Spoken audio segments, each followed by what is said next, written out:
five-time NBA All-Star Reggie Miller was throwing shots on the Dan Patrick Show. He is done with LaVar Ball and all the hoopla. Listen up.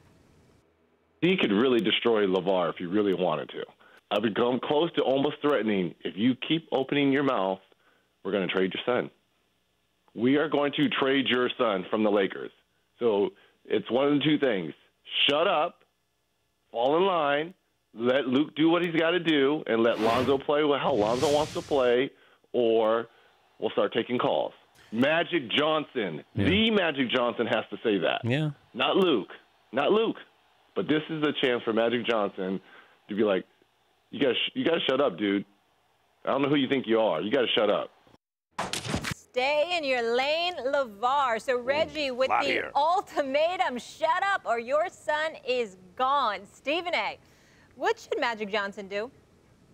Well, Magic Johnson definitely has to speak out. I think he has to come out publicly. I think he's been entirely too quiet and acquiescing a little bit too much to the antics of LaVar Ball. He's the president of basketball operations for the Los Angeles Lakers. He is the one that ultimately made the call that Lonzo Ball was going to be the #2 overall pick in the NBA draft. He wasn't going to pick Jason Tatum. He wasn't going to pick De'Aaron Fox, who smoked Lonzo Ball in the NCAA tournament. Wasn't going to pick Dennis Smith Jr. Wasn't going to pick Malik Monk. Wasn't going to pick Donovan Mitchell. Magic Johnson made the call that Lonzo Ball was that dude. And some people have been joking about how he was hoodwinked and pressured into doing so by LaVar Ball. You've got to quiet this man down. Now, I don't disagree with what Reggie's points were because they were all valid, and Reggie Miller knows what the hell he's talking about.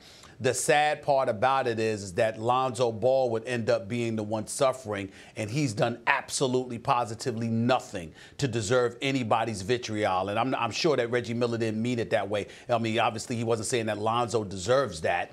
It's LaVar Ball. But nevertheless, it's one of those situations where Magic Johnson, if nothing else, Magic Johnson has been too quiet. He's been too mute. He has not said enough. He hasn't said too much publicly about LaVar Ball. And with all due respect to Magic Johnson, our former colleague here, my brother, I love him dearly, but he's got to come out of hiding. He can't sit idly by and watch this man chirp about who needs to be the coach or who doesn't need to be the coach of the Los Angeles Lakers and all of this other stuff.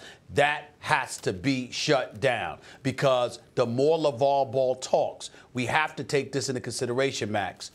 Don't think for 1 second that at some point, if it hasn't happened already, that somebody is not raising an eyebrow looking in the direction of Lonzo Ball, A, wondering, what did you say to your daddy, if anything at all? And B, if you haven't, when are you going to gumption up the nerve to speak up on your own behalf and that of this team, even if it means you privately, not publicly, but you privately manning up and confronting your father? On this, you are wrong on every point. Let me start with Magic needs to do something publicly. If he does anything, it should be privately. Magic Johnson has more gravitas and credibility and love in the NBA probably than anyone, maybe ever. Who doesn't love Magic Johnson, particularly in the LA market with the Lakers? Like, Magic doesn't stoop to having a public spat with LaVar Ball. Who's LaVar Ball next to Magic Johnson? So if Magic does anything, it needs to be in private. That's one. Two, LaVar Ball is not intimidated by the president of the United States. But would he be intimidated by the president of Lakers basketball operations? The answer is yes. The one guy on planet Earth, I think, that LaVar Ball has to defer to, okay, you got it, is Magic Johnson. Because as much as I say the Ball brand, the big baller brand, has broken away from basketball, in other words, it's no longer reliant on the success of Lonzo Ball on the court. He's now famous for being famous, as Steve Kerr said, like the Kardashians of basketball, kind of. It is somewhat reliant on being on the Lakers. Not only is it LaVar Ball's lifetime dream to have all his sons play on the Lakers, he bleeds purple and gold, which is good. You want guys like that involved with the franchise. But the LA market, Hollywood, is an excellent platform for Lonzo Ball. So Lonzo Ball, whose shot is broken, who's not succeeding at a very high level, yet he's still very young, if all of a sudden he's out of the LA market, which is why Reggie Miller's threat he thinks that Magic should make actually has some sense to it, all of a sudden, wait, Lonzo Ball's just already a washout with his first team, and now he works in some other market that no one cares about, Sacramento, wherever else. All of a sudden, that does affect the big baller brand. Not only does it crush LaVar Ball's lifetime dream, but it actually affects his business. It affects the brand. So no, Magic shouldn't be public about it. But if he does want to do something private, he can shut LaVar up. That's the one guy in the world, I think, that LaVar Ball would listen to. Now, you touch on Luke Walton and what's going on with Lonzo and Luke Walton. Luke Walton is uniquely positioned to understand what's going on. Think of who his father is.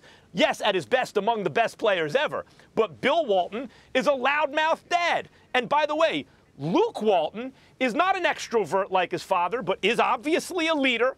Has been his whole life. You had that coaching thing about him.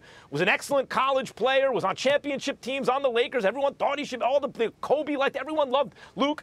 And now Luke is still a leader, but not a loud, over-the-top leader. And Lonzo Ball shows leadership qualities with his big mouth father. Media. I'm not comparing exactly LaVar to Bill Walton, but they have certain things in common. They can make headlines with their mouth, for example.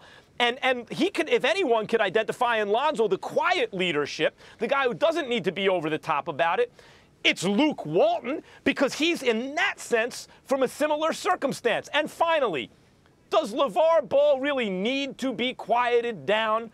That's not what's broken here. What's broken is Lonzo Ball's shot. You want to blame LaVar Ball for anything? Blame him for allowing his son to shoot like that by the time he got to the NBA. That's what he, like, it's not his mouth.